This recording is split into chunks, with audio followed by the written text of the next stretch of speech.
Eu sou o Dr. Jansen Racco, teólogo, historiador, e você é muito bem-vindo e muito bem-vinda aqui no meu canal. Esse é mais um perfil teológico e hoje, claro, nós precisamos falar sobre um grande teólogo que infelizmente nos deixou no último dia 6 de abril, que foi o teólogo católico suíço Hans King, um teólogo muito importante que nasceu em 1928 na Suíça, mais precisamente no dia 19 de março de 1928, e foi certamente um dos teólogos mais importantes da virada do século XX para o século XXI, que deixa uma obra inspiradora, uma obra vasta, um teólogo original, corajoso, que muitas vezes enfrentava o próprio sistema eclesiástico e sempre foi muito coerente nas suas afirmações e deixa, sem dúvida nenhuma, uma obra muito relevante que será estudada e pesquisada durante anos e anos, com toda certeza. O Hans King estudou teologia e estudou filosofia na Pontifícia Universidade Gregoriana de Roma, uma importantíssima universidade da capital italiana, sobretudo importante para as formações de teologia, de filosofia, e o Hans King estudou e fez a sua formação lá na Pontifícia Universidade Gregoriana de Roma e foi ordenado ao sacerdócio no ano de 1954. Então teve uma longa história, uma longa trajetória dedicada ao sacerdócio, dedicada à pastoral e também dedicada à teologia como um grandioso pensador que ele era. Na década de 50, ele escreveu uma tese doutoral que deu o que falar, que foi sobre a justificação, numa proposta em que ele se baseou na teologia de Karl Barth, teólogo suíço, só que teólogo protestante, que era vivo naquela ocasião. Barth faleceu em 1968, os dois se conheceram, os dois se tornaram próximos, né? Os dois trocaram muitas informações e muitas conversas sobre teologia, e Hans King foi um grande leitor e um grande admirador de Karl Barth, tanto que foi um dos primeiros católicos a escrever uma tese doutoral baseada num teólogo protestante numa instituição católica que era a Sorbonne da França. Hoje isso é muito mais comum, protestantes escrevendo sobre católicos e vice-versa, mas na época isso não era muito comum, até porque foi antes do Concílio Vaticano II, que deu abertura para o diálogo ecumênico, que aproximou o diálogo entre católicos e protestantes, e o Hans King, bem antes disso, além de já ser um entusiasta e um defensor da causa ecumênica, que ele defendeu e lutou por essa causa durante toda a sua vida, ele estudou a fundo e propôs uma tese doutoral falando sobre justificação pela fé, numa proposta de correspondência entre a teologia de Karl Barth e a Igreja Católica. A sua tese, claro, gerou muitos comentários, ele recebeu o título de doutor e, como eu disse, foi um admirador da caminhada de Karl Barth. Inclusive, o Hans King foi o representante do catolicismo no funeral de Barth em dezembro de 1968. O Hans King foi quem falou, quem pregou em nome da Igreja Católica, assim como várias outras instituições religiosas estiveram representadas no sepultamento, no velório de Karl Barth, e da parte da Igreja Católica foi o Hans King quem teve a incumbência de falar em nome da Igreja Católica. Foi um crítico do dogma da infalibilidade papal, aprovado no Concílio Vaticano I, em 1869-70,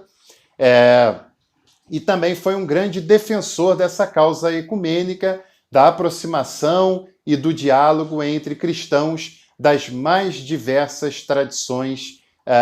imaginadas. Inclusive, ele foi convocado para ser um dos peritos do Concílio Vaticano II, que aconteceu entre 1962 a 1965, e o Concílio Vaticano II foi importantíssimo para a abertura dessa possibilidade do diálogo ecumênico, do diálogo entre cristãos de diferentes tradições religiosas, né? Sobretudo pelo Secretariado da Unidade pelos Cristãos,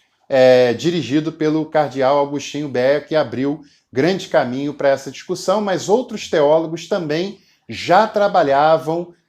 na defesa, na luta pela causa ecumênica, como Yves Congar, como Hans King, por exemplo, e outros nomes também importantes, e até porque no lado protestante já havia aproximações nesse sentido desde a primeira conferência do Conselho Mundial de Igrejas, que se reuniu em Amsterdã em 1948, ou seja, quase 20 anos antes do Concílio Vaticano II.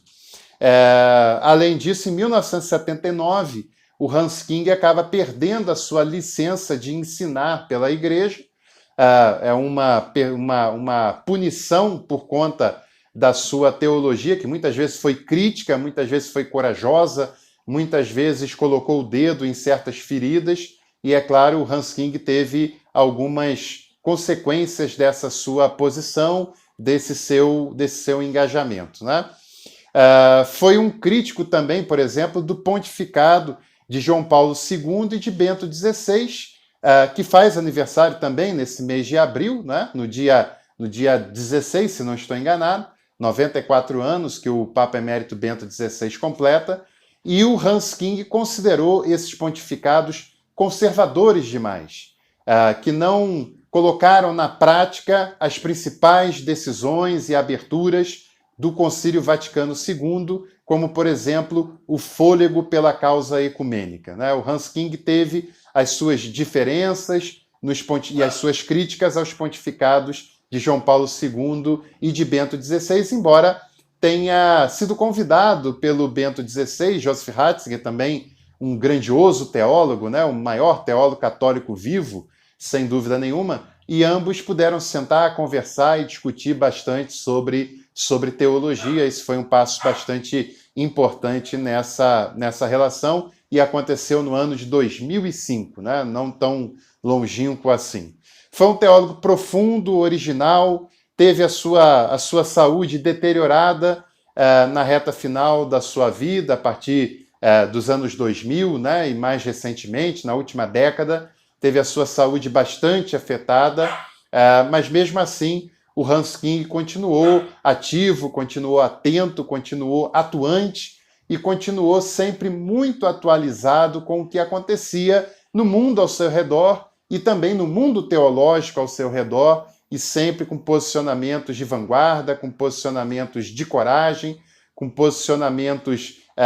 bastante reflexivos, que são muito válidos e que com toda certeza nós devemos visitar e conhecer esse pensamento. E ele, lamentavelmente, nos deixou aos 93 anos de idade, no último dia 6 de abril desse ano, 2021. Foi um grande teólogo, sem dúvida nenhuma. E tem algumas das obras do Hans King traduzido para o português. Uma dessas obras é A Igreja Tem Salvação? Interrogação.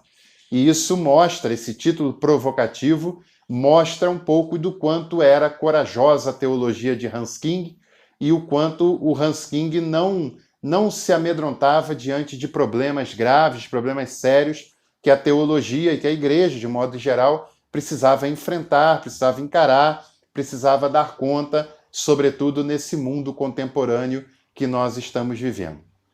Eu espero que você que está assistindo esse vídeo conheça mais sobre a vida e sobre a obra de Hans King, esse grande teólogo suíço que nos deixou nesse mês de abril, mas que deixa também uma grande teologia, uma grande obra, uma grande contribuição para a nossa reflexão e para a nossa produção teológica, e sem dúvida nenhuma, essa é uma obra que merece ser conhecida, e você fará um grande ganho para a sua intelectualidade, para a sua formação, se conhecer a obra de Hans King. Então nós vamos chegando ao final de mais um Perfil Teológico. Sem antes, é claro, eu preciso convidar você a se tornar membro desse canal. Por apenas R$ 7,99 você tem acesso a conteúdos exclusivos, há descontos nos cursos online que eu faço e de vez em quando divulgo lá no Instagram, e também ajuda esse canal a se manter e continuar crescendo. E antes de ir embora, se inscreva no canal, caso não é inscrito ou inscrita, deixe o seu like e até a próxima oportunidade. Compartilhe esse conteúdo, assista aos nossos outros vídeos e em breve voltaremos com novidades por aqui. Um abraço, se cuidem, fiquem bem e até a próxima.